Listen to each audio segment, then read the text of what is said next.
Hello, everyone, and thank you so much for joining us for this worship experience. I want to tell you about a season in life that was really challenging for me and my family. A few years ago, I was having to address a really difficult staffing situation that no pastor ever really wants to address, but sometimes you're just in a situation where you have to address it, and those things are hard. At the same time, and I couldn't just plan this timing, but at the same time, I had a family situation take place that was extremely difficult for our entire family. And we had to dive in and walk through that with our family member. And we did so, and God met us in that space, but it was really difficult. I would call that a perfect storm in life where just multiple things converged together and made life really hard. A fellow staff person saw what I was going through, and even though I tried to gut my way through that season, he could see Jack's having a tough time. He introduced me to Dr. Townsend and some of his writings and programs that he offers. So I dove into that world, and I will tell you that God met me in that place and provided two major things for me. One was resilience, and the other was strength. And God knows I really needed resilience then, and I need it today, but I also needed strength then, and I still need that today as well, as you and I both do. God met me in that space and provided those things. Well, I'm honored this weekend to tell you that Dr. Townsend is going to be speaking to us. And it's my prayer that as he speaks, that you and I will just understand more of what it means to connect with God during tough times and what it means to connect with people during tough times. Because these are tough times. Take the corona season, the school dilemmas and openings that we're trying to walk through and decide, along with furloughs, economy, job loss, other things. This is one of those perfect storms. And we need to hear from God, and we need to be connected to people. So I think you're going to really enjoy what you hear today. And my prayer is that you take some next steps to connect to God and to connect to people through what Dr. Townsend has to say. So with that said, here is Dr. Townsend. Hi, everybody at Chase Oaks. So glad to be here. Love being here with you guys, and I have always loved Dallas and all my years living in Dallas, so I'm looking forward to connecting with you today.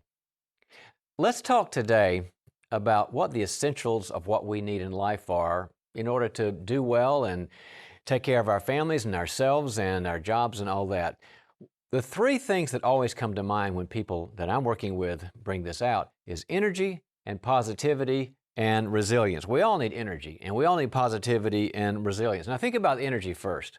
How many of you have too much energy right now, and you're just thinking, gosh, I've got so much energy, John, and I'm just busting out there? Well, probably you are a little over-energetic, because really there's only one group that I know of that really has too much energy, and it's a demographic group called 3-year-olds. They do have too much energy. Naps. The rest of us, we need a little more energy. We also need positivity. We need a positive attitude to get through challenges in life, to get through struggles, to be able to meet goals.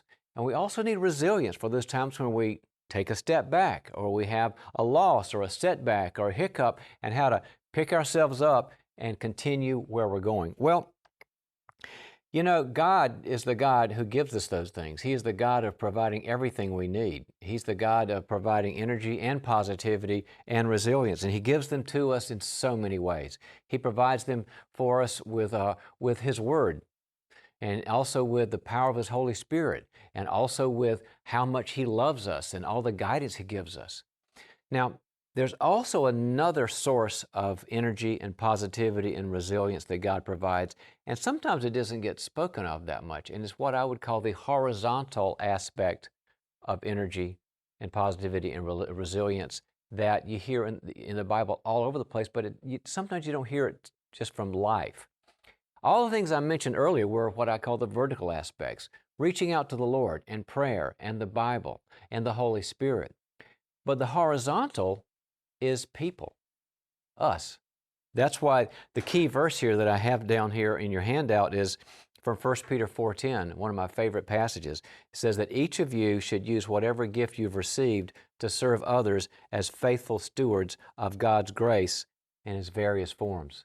In other words, we are also the stewards, the delivery system of the grace of God. And I want to talk about that and how important that is that we do that with each other, get those from each other and give those to each other. Now, this is not only in the Bible, it's in lots and lots of places. I study neuroscience quite a bit. And the reason I love neuroscience, which is the science of the mind, is because every robust study that comes from the neuroscience will affirm that the Bible had it right the first time. All the studies about relationships, all the studies about faith, the studies about challenges, the studies about family, the studies about meeting goals and growth, they all affirm that God had it right in His Word the very first time. It's as if there's this great painting, and finally you see the author of the painting gets his name on it because the Bible has all this in it. So there's this great, great, great support of what the Bible says from the neuroscience. God finally gets the credit. And what that says, the science says, is that without healthy and supportive relationships, which we're going to talk about, we don't do as well in our careers, we have more health issues, we have more emotional struggles, and actually a higher mortality rate.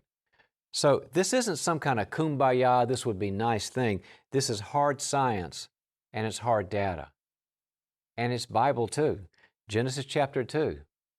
It's not good that we are alone. God said when He had Adam without Eve, He had all of God. He had all of God. But it said it's not good that you're alone. That wasn't about marriage, by the way, in the Hebrew. That was just about relationship. Ecclesiastes chapter 4 says, woe to you when you fall down. There's not another to lift you up. We need each other to lift each other up. Matthew 26, Jesus is on the mountain. He's sweating great, great drops of blood. And here He is communing with the Father. He has all of the vertical. And He turns around and He says to three people, Peter, James, and John, sit with me. I'm really distressed. Even Jesus needed the horizontal. 2 Corinthians 7. Paul talks about his trials and tribulations, and he says that when God, who comforts the distressed, sent Titus to comfort me, God right then didn't send an angel, which He does sometimes, and He didn't send a Bible passage, which He does sometimes, and He didn't send a voice. He does sometimes. He sent a person horizontally then to comfort Paul. And then the passage I talked about, that's our key passage today, that we're sort of the gas station for each other. My sort of conclusions, I'm working with people all these years, leaders, parents, family members, pastors, has been that we are woefully inadequate. We're all kind of in the red. We're in the red about getting these needs met, and God has a different solution for this. I'm taking this material from my new book, People Fuel, and it kind of, we're the gas station. See over here? Well, you don't want to be in the red. You want to be over in the F where it's green, right?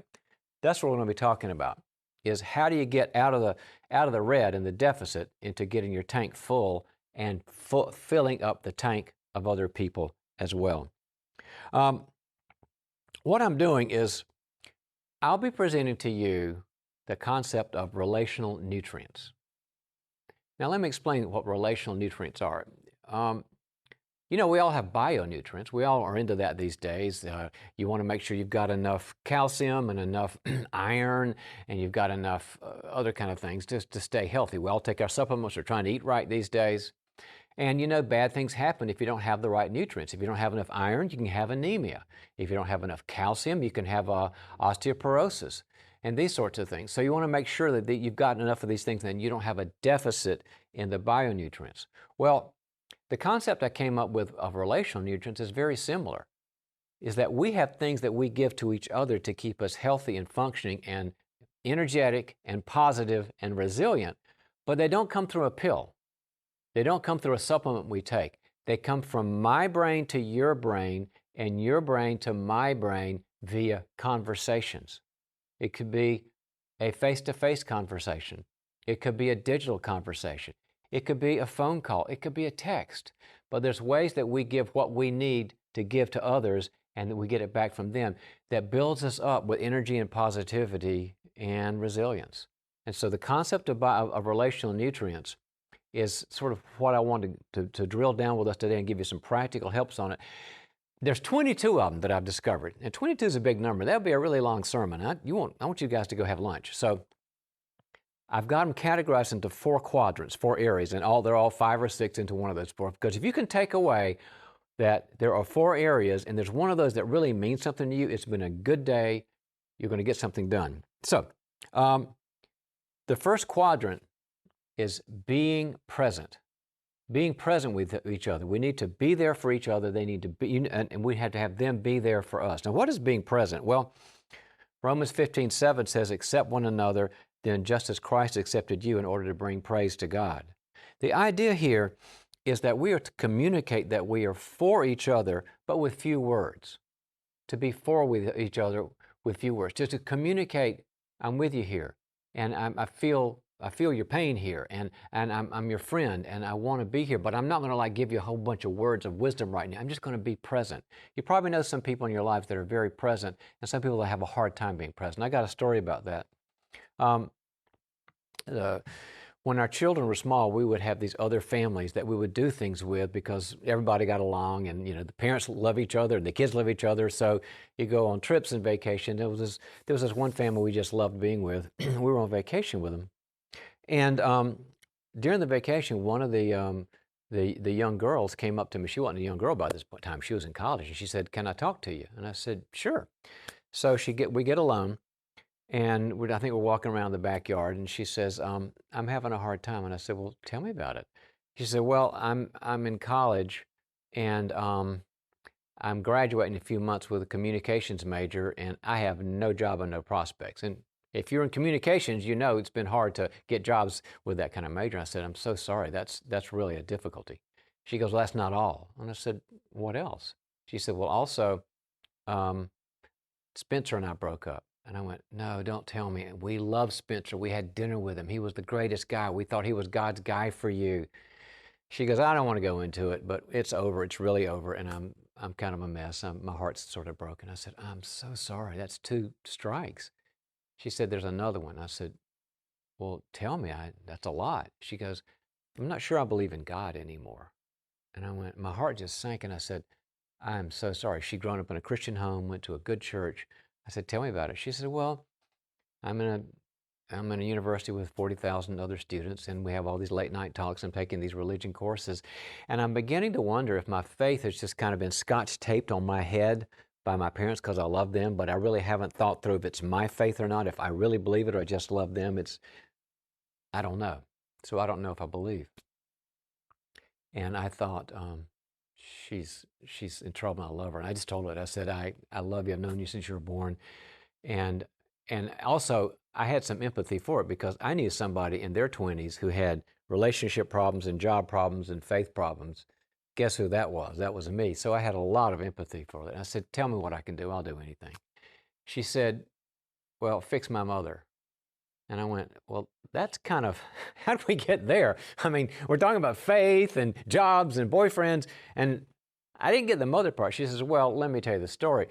Every time I bring these up to Mom, I tell her, I'm in trouble, kind of, she'll say, 'Now, honey, I want you to listen to me. You're smart, you've got character, and you're resilient. So feel better. You're smart, you've got character, and resilient.'" And I said, "That's kind of lame." She goes, "Yeah, it's really lame. I don't listen to her." So I said, "Okay, I get it. So how about your dad?" "Oh, no, Dad and I talk all the time." Because sometimes it's 2 parents and sometimes it's 1 parent. This time, that wasn't a problem. I said, "So what do you want me to do?" She goes, "I don't know, but if you could talk to her, because I'd like to talk to her, but I just can't take these pep talks all the time." I said, "Sure."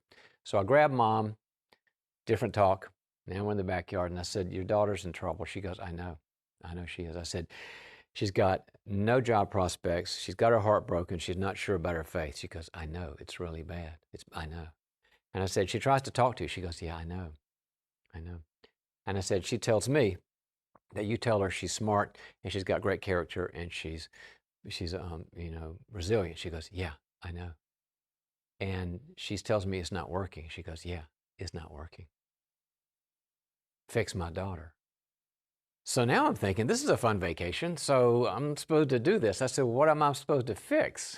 She goes, "Well, I mean, God gave me the gift of advice," which, God did give her gifts of encouragement and advice. And she says, and so I want to give her those nuggets. And so you're a shrink, right? So can you open up her head and put all my advice, encouragement in there and help me do that and close her head up? That's what you guys do, right? And then she'll feel better. And I went, "Doesn't really work that way." And she goes, "Well, how's it supposed to work?"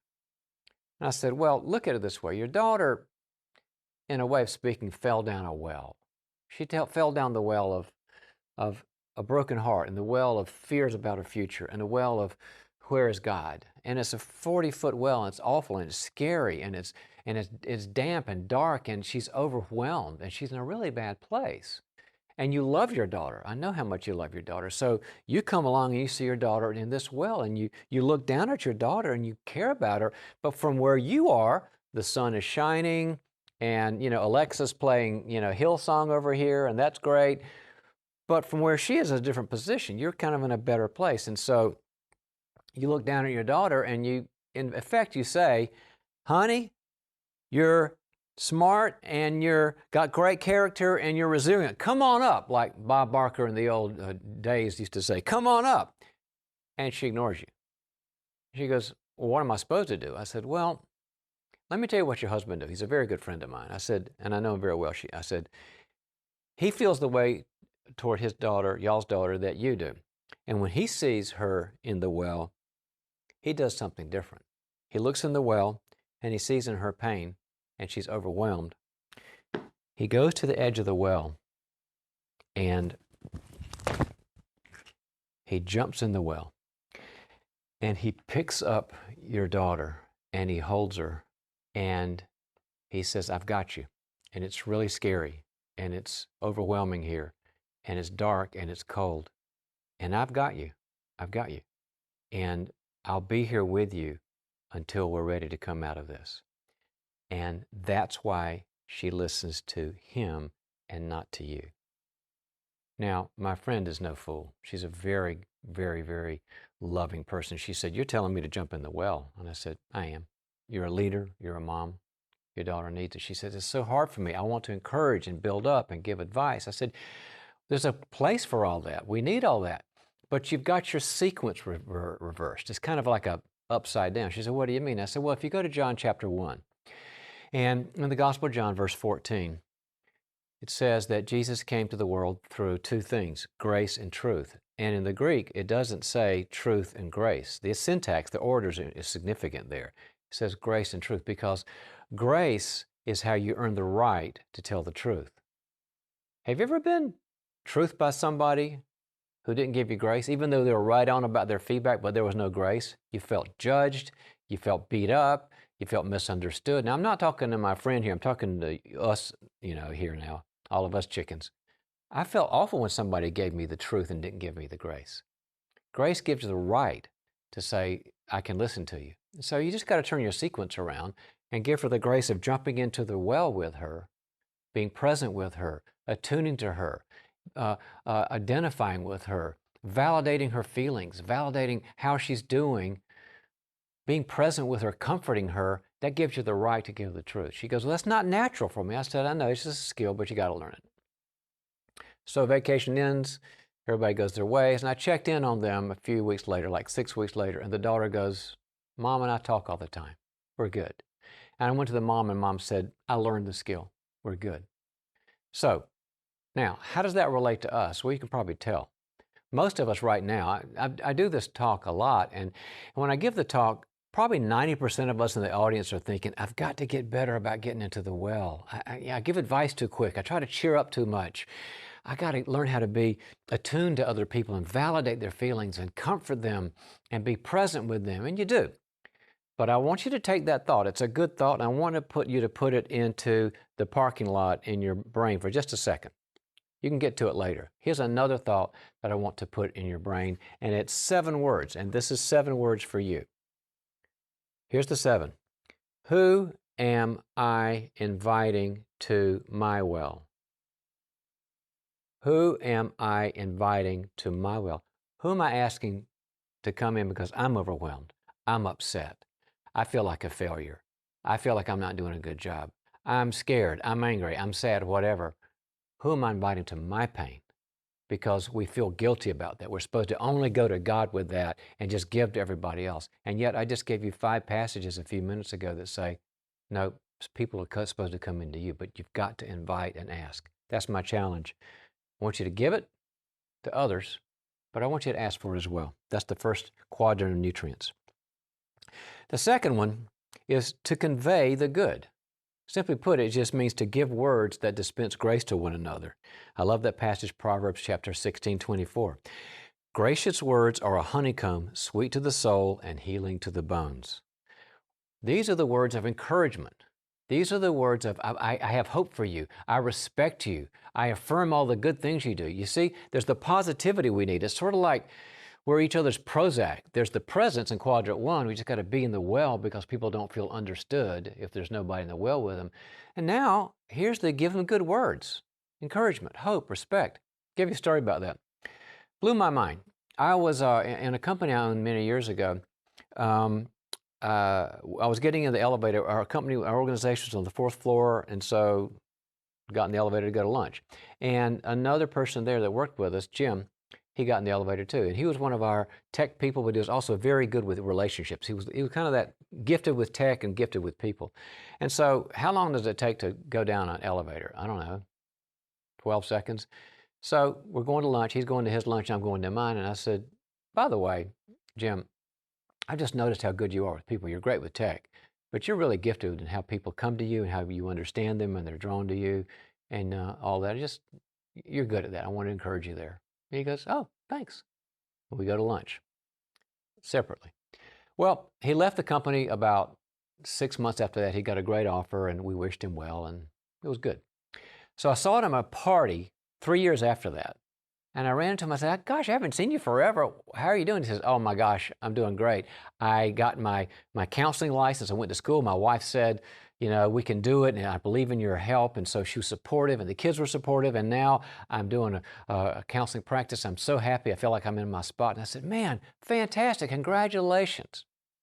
He says, well, thank you for what you did. And I went, excuse me, I don't remember. He says, no, don't you remember? I said, sorry.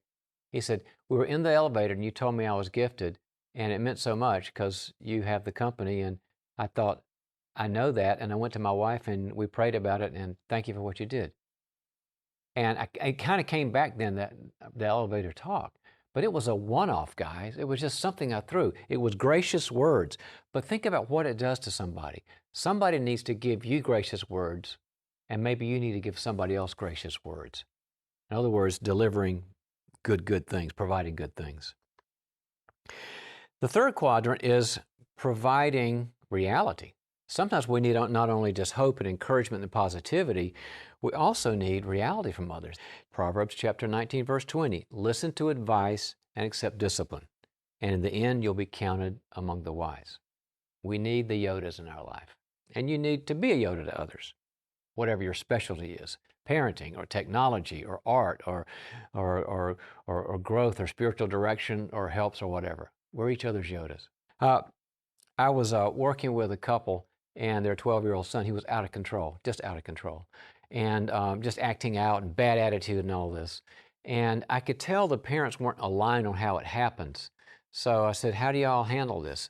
Because I'd seen the boy, I knew his tendencies, and he wasn't in the office. And so the mom said, well, I'm trying to be balanced with boundaries and love and boundaries. And I said, yeah, I agree with all that. And the dad says, he just needs to toe the line. He needs to understand about respect for authority. He needs to get there. And I could feel the anger in him. And I said, you guys aren't on the same page. He says, no, she's kind of soft on him. And I watched her earlier, watched the mom with the son earlier. She wasn't soft. She was balanced with grace and truth. And I finally said to him, I got to side with her. I'm sorry. It feels like to me that you're way too rigid and you're harsh. And I said, let me get to know you a little bit.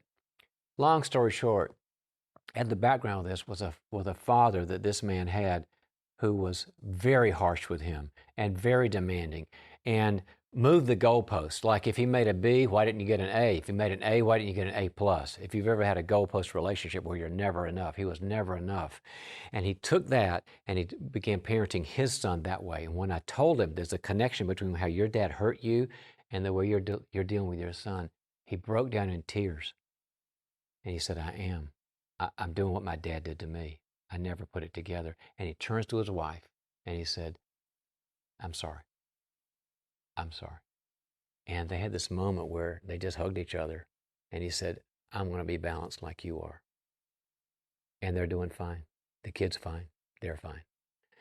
Well, it was just one of those Yoda moments where I was able to see there's a generational problem here. We need to be those Yodas for each other. You don't have to be a counselor. You can just have insight for somebody else and say, I can help you with this. I care about you.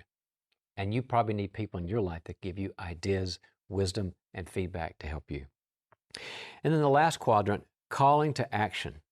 That's pushing someone to a practical step, because in the end, it's about behavior. All the insight and help in the world, unless it changes our behavior, it kind of like just becomes a great idea. We want to be better people. We want to be changed people.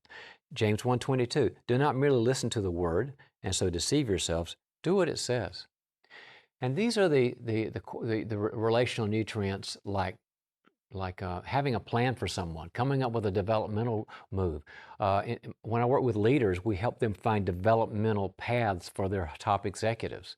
A strategy, next steps. It's like, what are you going to do? What are you going to do? What's your homework assignment? What's your action step? And that's how things get moving. With all the presence that we need and all of the emotional positivity we need and all the wisdom we need, now we go to action.